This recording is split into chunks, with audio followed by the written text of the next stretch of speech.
In the fascinating annals of ancient Rome, the bonds of marriage were not imbued with romance or the pursuit of domestic bliss as we understand it today.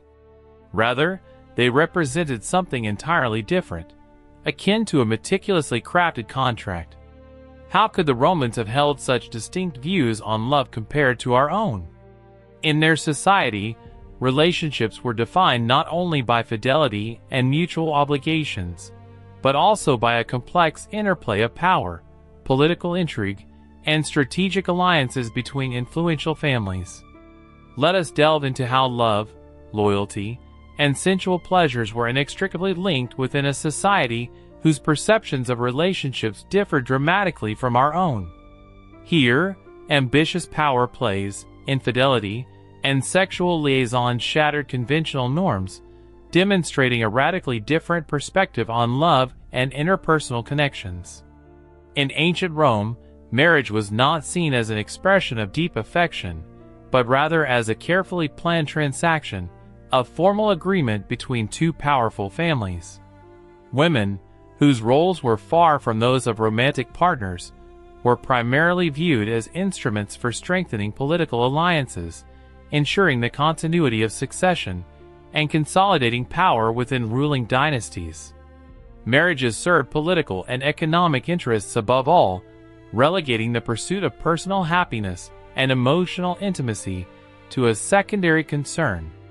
These unions were arranged for convenience, and women entering marriage not only became part of their husband's family, but also acquired a new, often very significant, role in Roman society, determined by the interests of the family and the state.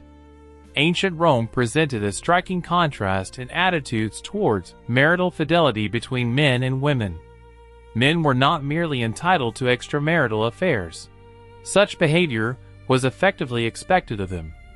While female fidelity was considered an unshakable virtue, male infidelity was not viewed as betrayal, but rather as a display of strength and manliness, another manifestation of their dominant position in society. Women were denied the freedom to satisfy their desires or enter relationships outside of marriage, whereas men enjoyed unlimited liberty in this regard. Extramarital affairs were so prevalent that they were considered an integral part of Roman life. Roman men often engaged in relationships with courtesans or other women, and these liaisons were not stigmatized as infidelity. On the contrary, such romances served to affirm their status and power, demonstrating their ability to attract the attention of multiple women. Furthermore, extramarital relationships were not confined to heterosexual interactions. Roman men also entered into relationships with other men, which was not only permitted but, in certain circles, welcomed and even anticipated. This aspect of Roman life vividly illustrates the complex and often contradictory social norms that prevailed in ancient Rome. During the Roman Empire, sexual orientation took a back seat, yielding to the dominant role within relationships. It was the distribution of power and control that determined the Roman perception of interpersonal connections, a view significantly different from modern notions of gay or heterosexual labels. One of the most prevalent forms of relationships between men in ancient Rome involved a mature man and a young adolescent. These unions were not confined to romantic or sexual aspects, but also encompassed educational and mentorship functions. Such relationships were considered a natural stage of coming of age and socialization for a young man in Roman society. The adult male assumed the role of a mentor, guiding the youth towards maturity. This involved not only physical intimacy, but also providing the young man with education, establishing useful political connections, and even creating opportunities for social advancement.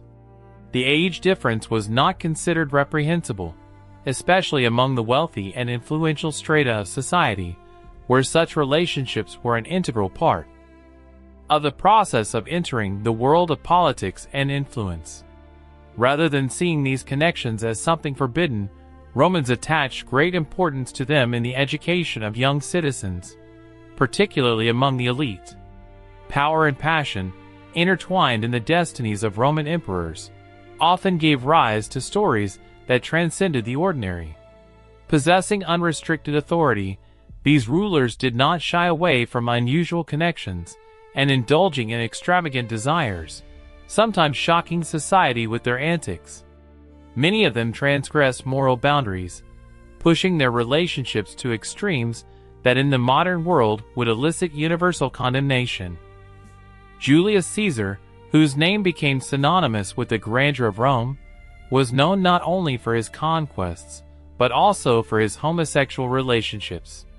This distinguished politician and general appeared to find pleasure in a subordinate role in his intimate affairs, which caused bewilderment and gossip among his contemporaries.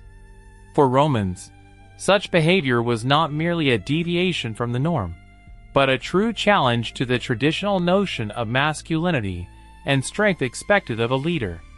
Emperor Hadrian, who married for political reasons, harbored a true passion for Antinous, a youth of extraordinary beauty. They were bound by deep feelings, transcending mere attraction. Antinous' tragic demise in Egypt plunged Hadrian into inconsolable grief. In memory of his beloved, the emperor founded the city of Antinopolis and deified Antinous, an unprecedented act in Roman history, demonstrating the depth of his feelings and his willingness to defy societal norms. In ancient Rome, relationships took on the most diverse forms, ranging from romantic liaisons to rather extraordinary unions. However, not all episodes of Roman love history were colored by romance or eccentricity. Some rulers, such as Nero and Tiberius, overstepped the bounds of what was permissible, committing acts full of violence and despotism that would be unequivocally condemned in modern society. Nero, for instance, not only trampled upon the established norms of behavior expected of Roman emperors, but also elevated his love affairs to a new level of scandal. The practice of choosing lovers from among palace slaves, turning them into objects of passion, was quite common among emperors. Yet, Nero surpassed all others by holding wedding ceremonies with his male slaves, often taking on the role of the bride himself, which astonished many and radically altered Romans' perception of their emperor.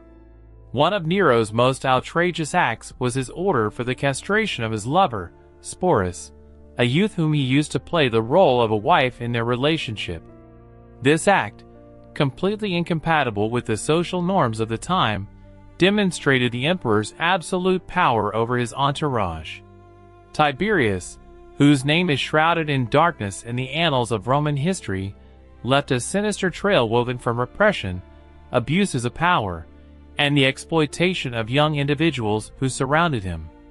In the twilight years of his reign, after retiring to the island of Capri, this emperor transformed the luxurious retreat into an arena for the most heinous deeds.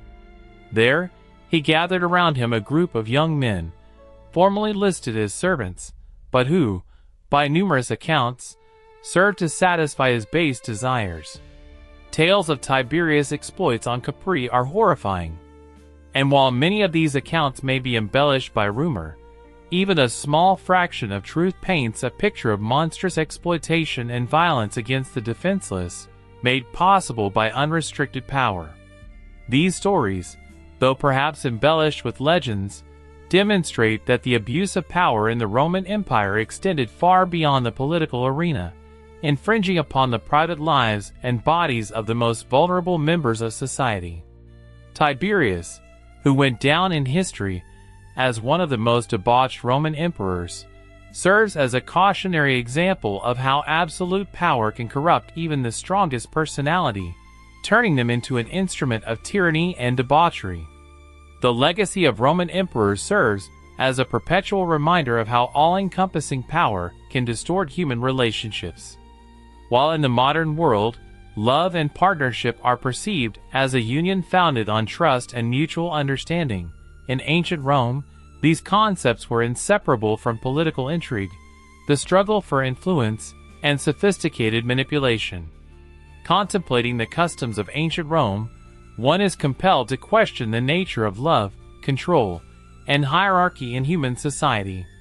The Roman Empire, with its rigid system of governance, where loyalty and passion were often bought and sold, prompts us to consider how power structures continue to exert influence over our personal and societal connections.